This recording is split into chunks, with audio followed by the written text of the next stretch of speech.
சிறப்பு நேரலை மீண்டும் தொடர்கிறது. தற்போது நம்முடன் இணைப்பில் ஜவஹர் அலி அவர்கள் இணைந்திருக்கிறார்கள். நீங்கள் இப்பொழுது ஓபிஎஸ் அவர்களுடைய ஆதரவில் இருக்கிறீர்கள். தொடர்ந்து ராமசுப்ரமணியம் அவர்கள் தம்முடன் இருக்கிறார்கள். இப்போ நீங்கள் இப்போ அவர்களுக்கு தண்டனை வழங்கப்பட்ட பிறகு இப்பொழுது வந்திருக்கக்கூடிய செய்தியிலிருந்து நம்ம பேசலான்னு நினைக்கிறேன். ஓ பன்னீர்செல்வம் அவர்கள் தற்பொழுது கூவத்தூர் சென்று அங்கு இருக்கக்கூடிய எம்எல்ஏக்களிடம் ஆதரவு திரட்ட இருப்பதாக ஒரு தகவல் இருக்கிறது. அவர் செல்லவில்லை என்றாலும் அங்கிருந்து வந்த ஆதரவு எம்எல்ஏக்கள் எம்பிக்கள் செல்வதற்கான வாய்ப்பு இருப்பதாக அங்கிருந்து தகவல் வந்தது. அதை நீங்க எப்படி பார்க்குறீங்க அப்படின்னு சொல்லுங்க.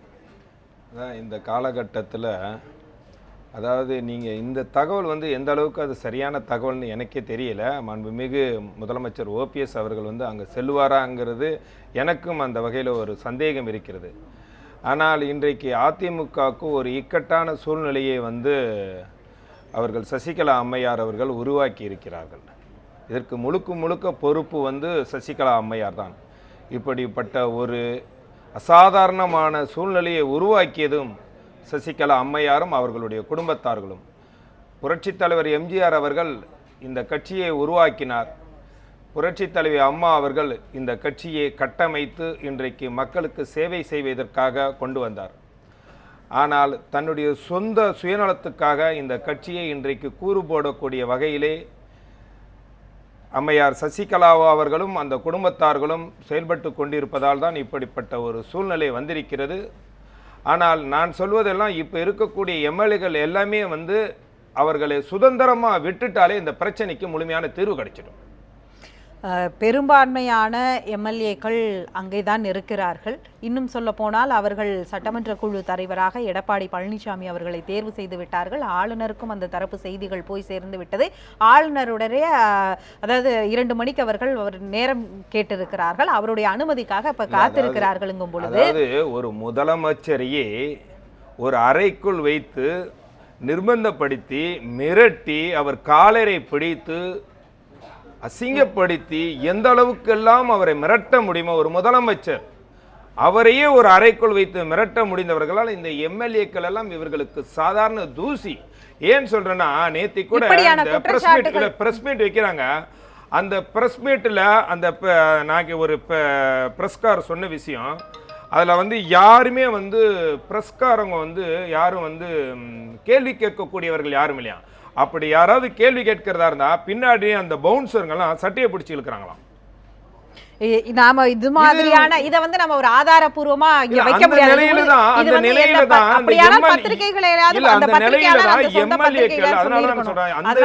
தான் எம்எல்ஏக்கள் இன்றைக்கு இருக்கிறாங்க.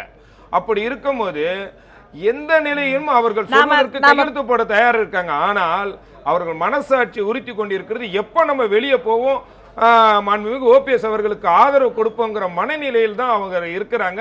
இதில் எந்த மாற்று கருத்தும் இல்லை. மாண்புமிகு ஓபிஎஸ் அவர்கள் கண்டிப்பாக மீண்டும் முதலமைச்சராக தமிழகத்தில் தொடர்ந்து மக்கள் பணியாற்றுவார். அம்மாவுடைய திட்டங்களை கண்டிப்பாக நிறைவேற்றுவார்.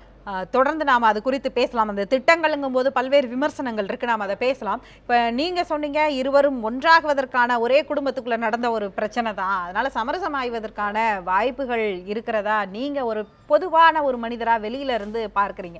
ஆனால் இங்கு இதற்கு முன்பு பேசிய செல்வம் அவர்களாக இருக்கட்டும் அல்லது இப்போது பேசக்கூடிய ஜவஹர் அலி அவர்களாக இருக்கட்டும் அதற்கான சாத்தியக்கூறுகளே தெரியாமல் இல்லை, அதற்கான வாய்ப்புகளே இல்லாத சூழ்நிலையில பேசுறாங்க. நீங்க இந்த முரணை எப்படி பார்க்குறீங்க? இல்லை, அப்படி நான் பார்க்கல. நண்பர் ஒரு அதிமுகக்குள்ளே இருக்கிறவரில் வெளியிலிருந்து ஆதரவு தெரிவிக்கின்றவர். ஆனால் இப்போ கொஞ்ச நேரத்துக்கு முன்னாடி இருந்த அதிமுகவிலே இருந்த திரு செல்வம் அவர்கள் சொன்னார் அந்த பாசிபிலிட்டி இருக்குன்னு சொன்னார். அவர் பாசிபிலிட்டிஸும் இருக்கு, இல்லாமலும் போகலாம். பாசிபிலிட்டி அங்கே இருக்கக்கூடிய எம்எல்ஏக்கள் எல்லாம் ஒருங்கிணைந்து மீண்டும் அந்த அதிமுகவை, அதாவது சசிகலா அவர்களுடைய குடும்பத்தை தவிர்த்து, அந்த சுயநல குடும்பத்தை தவிர்த்து அதிமுக புரட்சி தலைவர் அம்மா உருவாக்கி அந்த அதிமுக அந்த சமயத்தில் யாராம் தொண்டர்களாகவும் நிர்வாகிகளாகவும் இருந்தார்களோ அவர்கள் கண்டிப்பாக தொடர்வார்கள், ஒருங்கிணைப்பார்கள் என்பதுதான் என்னுடைய கருத்தாகவும் இருக்கிறது. அதனால என்னுடைய பாயிண்ட் என்னன்னா மறுபடியும் மீண்டும் இது சேம் குரூப் மைனஸ் ஓபிஎஸ்ன்னு இருக்கலாம்னு நினைக்கிறேன். ஏன்னா OPS has already been remove. இன்னைக்கு நீங்கள் சசிகலா அவர்கள் தற்காலிகமான ஜெனரல் செக்ரட்டரி புரோட்டம் ஜெனரல் செக்ரட்டரின்னு நம்ம சொல்லலாம். ஆனால் அந்த புரோட்டம் இருந்தாலும் கூட அவங்களே ஜெனரல் செக்ரட்டரிங்கிற பவர் இருக்குது. அந்த பவரை யூஸ் பண்ணி இன்றைக்கி நமக்கு இந்த பிரச்சனையெல்லாம் வந்திருக்கு. இவளுக்கெல்லாம் காரணம் என்ன? ஓபிஎஸ் தான் காரணம். ஆகவே அவரை நாம் இந்த இடத்துலேருந்து நம்ம ரிமூவ் பண்ணிவிட்டுறது தான் நல்லது அப்படின்னு சசிகலா அம்மையார் நினச்சிருக்கலாம்.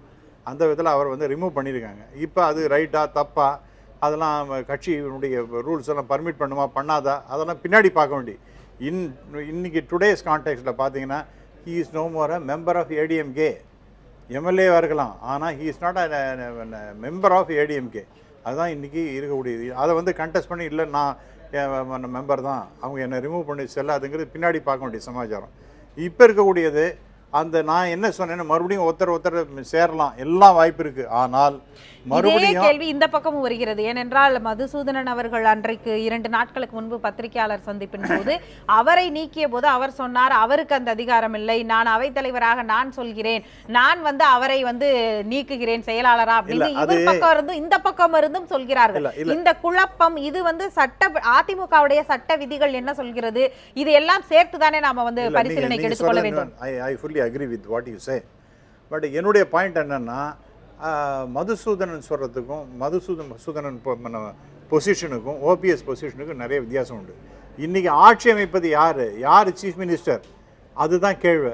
அந்த கேள்விக்கு பதில் மதுசூதனன் இல்லை, அதில் அந்த பிக்சர்லேயே அவர் வரல. ஆகவே அவரே சொல்கிறது என்னை ரிமூவ் பண்ணுமா முடியாதாங்கிறது அது வேறு விஷயம். ஆனால் இன்றைக்கி ஆட்சி அமைக்கப் போகின்றது அப்படின்னு பார்க்கும்போது எம்எல்ஏஸ் தான் பண்ண முடியும். அந்த எம்எல்ஏஸில் யாரெல்லாம் 134 பேர் இருக்காங்க, -1 அப்படின்னு தான் எடுத்துக்கணும். ஏன்னா இவருக்கு வந்து has already been removed from the membership, primary membership. ஏற்கனவே இப்போதைக்கு அவங்கெல்லாம் இன்னொரு 9 எம்எல்ஏக்கள் இவருக்கு வந்துட்டாங்க இல்லையா? வர்றது வேற விஷயம். நான் எதுக்காக சொல்ல வரேன்னா, மறுபடியும் அந்த சகோதரர்களாக மீண்டும் வேண்டாம் நமக்குள்ளே சண்டை, நம்முடைய அடிப்படையாக நம்ம எம்எல்ஏங்கிற பொசிஷனே போயிடும், எதுக்காக நாம் இந்த மாதிரி நம்ம விட்டு கொடுக்கணும்? அதற்கு மாறாக ஏதோ விதத்தில் நம்ம எல்லாரும் ஒன்றாக இருந்தவர்கள் தான் ஏதோ திசை மாறி போனோம், மறுபடியும் மீண்டும் ஒன்றாக சேருவோம் அப்படிங்கிற மாதிரி அந்த மாதிரி மென்டல் ஆட்டிடியூட் வருவதற்கு வாய்ப்பு இருக்குது. அப்படி இருக்கும்பொழுது எல்லாரும் சேருவார்கள் எக்ஸப்ட் மிஸ்டர் ஓபிஎஸ். ஒரே ஒன்று முடிச்சிடறேன் சார், வேற ஒன்று. இப்போ நீங்கள் டாக்டர் தம்பிதுரையினுடைய இன்டர்வியூ பார்த்தீங்க, 2 விஷயம் சொல்கிறார். ஒன்று அப்பீல் போவேங்கிறார், அப்பீலுக்கு ஒன்றும் பிரயோஜனப்படாது.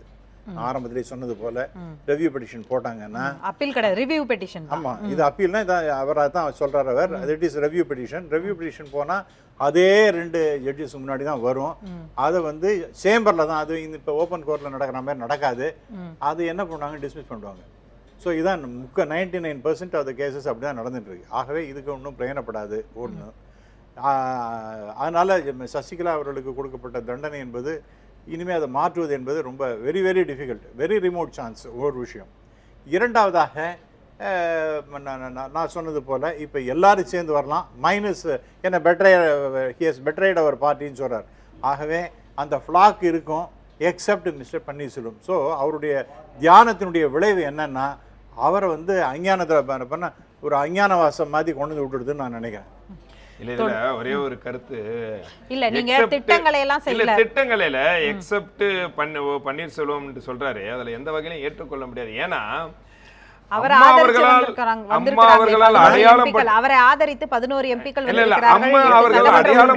அடையாளம் காட்டப்பட்டவர் மட்டும் இல்ல, இன்றைக்கு தமிழகத்தில் இருக்கக்கூடிய பெரும்பான்மையான மக்கள் மாண்புமிகு ஓபிஎஸ் அவர்கள் முதலமைச்சராக நீடிக்கணும்னு சொல்றாங்க. சசிகலா அம்மையார் தற்காலிக பொதுச் செயலாளர், அதுவும் அன்றைக்கு அம்மா அவர்களால் தேர்ந்தெடுக்கப்பட்டவர்கள் தான் பொருளாளர், அவைத்தலைவர்னா அந்த பாடிக்கு ஸ்ட்ராங் இருக்குமா? அம்மா இல்லாத ஒரு பாடி தற்காலிகமா தேர்ந்தெடுக்கப்பட்ட சசிகலா அம்மையாருக்கு ஸ்ட்ராங் இருக்குமா?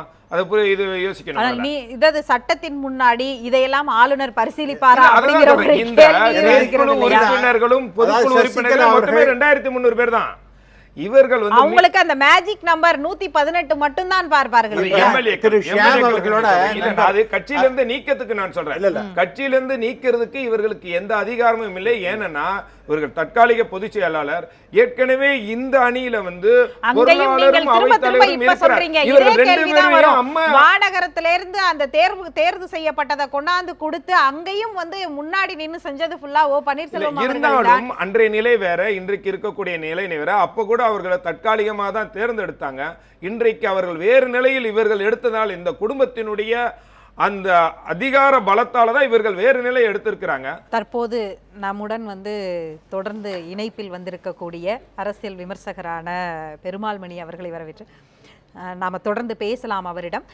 ராமசுப்ரமணியம் சார், ஏற்கனவே நீங்க தம்பிதுரை அவர்களுடைய இதை பத்தி இந்த ரிவ்யூ பெட்டிஷன் போனா என்ன நடக்கும் அப்படிங்கறத பத்தி நீங்க சொல்லிட்டு இருந்தீங்க, அதை தொடர்ந்து சொல்லுங்க. இல்ல, அதான் இந்த ரிவ்யூ பெட்டிஷன்ங்கிறது 90 டேஸ்க்குள்ளே போட்டாகணும். இன்றைக்கி கொடுத்த ஜட்ஜ்மெண்ட்லேருந்து அப்படி போட்டாங்கன்னா அது ஆர்டிகல் 137 படி அந்த ரிவ்யூ பெட்டிஷன் என்பது போடலாம்.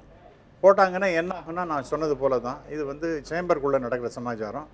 அதே 2 ஜட்ஜஸுக்கு முன்னாடி தான் வரும். வந்துன்னா அதை ஏன்னா எல்லாத்தையும் அவங்க கன்சிடர் பண்ணியாச்சு. அதனால் இனிமேல் அதுக்கு ஒரு இட் இஸ் ஃபைனலைஸ்டு கேஸ். அதனால் மேலே ஒன்றும் அது விஷயம் ஒன்றும் கிடையாதுன்னு சொல்லிட்டு அது ரிஜெக்ட் பண்ணுவாங்க. This is what will happen is it is rejected in limine அப்படின்னு சொல்லுவாங்க. அந்த மாதிரி நடக்கிறது வாய்ப்பு இருக்குது. அடுத்து என்ன போகலாம் அப்படின்னா, சில முக்கியமான இஷ்யூஸை நான் கன்சிடர் பண்ணலை அப்படிங்கிற மாதிரி, லீகலாக சில இஷ்யூஸை பார்க்கல, சில முக்கியமான ஷரத்துகள்லாம் இருக்குது அதெல்லாம் படிக்கலை, ஆகவே என்ன செய்கிறாங்கன்னா க்யூரேட்டிவ் பெட்டிஷன்னு போடலாம். அதெல்லாம் போட்டாங்கன்னா ரொம்ப நாள் ஆகும். அது இம்மீடியட்டாக ஒன்றும் பலன்லாம் கிடைக்காது. ஆகவே இது இந்த கேஸுங்கிறது once and for all it is sign sealed and delivered அப்படிங்கிறது தான் என்னுடைய கருத்தாக இருக்கிறது. அடுத்ததாக நீங்கள் இப்போ பார்த்தீங்கன்னா, இவர் திரு நவநீத கிருஷ்ணன் சொன்னது போல் அவர் அங்கே போகாமல் இருக்கிறதா நல்லது. போக மாட்டார்னு நினைக்கிறேன். போனால் லா அண்ட் ஆர்டர் ப்ராப்ளம் வருவதற்கு வாய்ப்பு இருக்கின்றது. அதனால் he himself will avoid going there அப்படிங்கிறது தான் என்னுடைய அபிப்பிராயம்.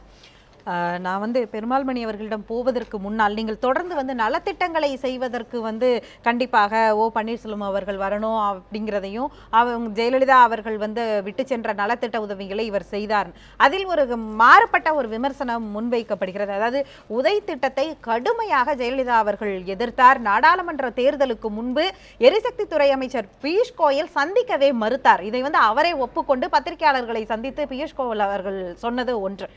இரண்டாவது, அதே போன்று நீட் தேர்விலும் பார்த்தீர்கள் என்றால் கடுமையாக எதிர்த்தார் ஜெயலலிதா அவர்கள்.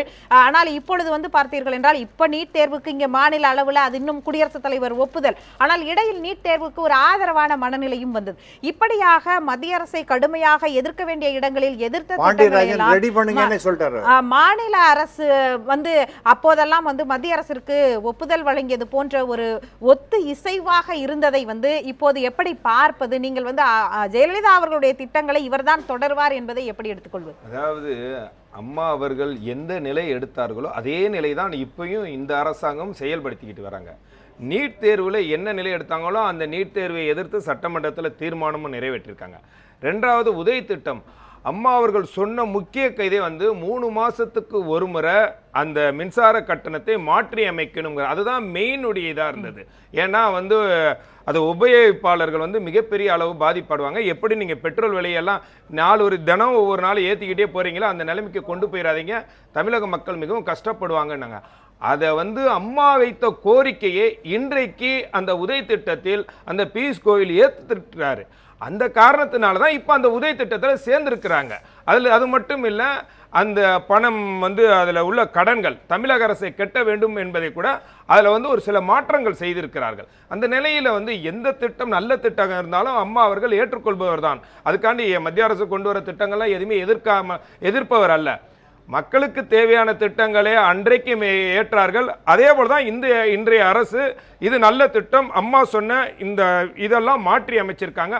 அந்த வகையிலே இது இப்பயும் அதை அவங்க ஏற்றுக்கிறாங்க. ரெண்டாவது அதே மாதிரி இந்த துறைமுகம் டு இந்த இது மதுரை வாயில் மேம்பாலம் அந்த சமயத்தில் அம்மா எதிர்த்தாங்க. அவங்க சொன்ன விஷயமே இந்த கால்வாய் ஓரம் இல்ல கூட அதே மாதிரி உணவு பாதுகாப்பு திட்டம் கூட இப்ப மாற்றம் கொண்டு வந்திருக்காங்க.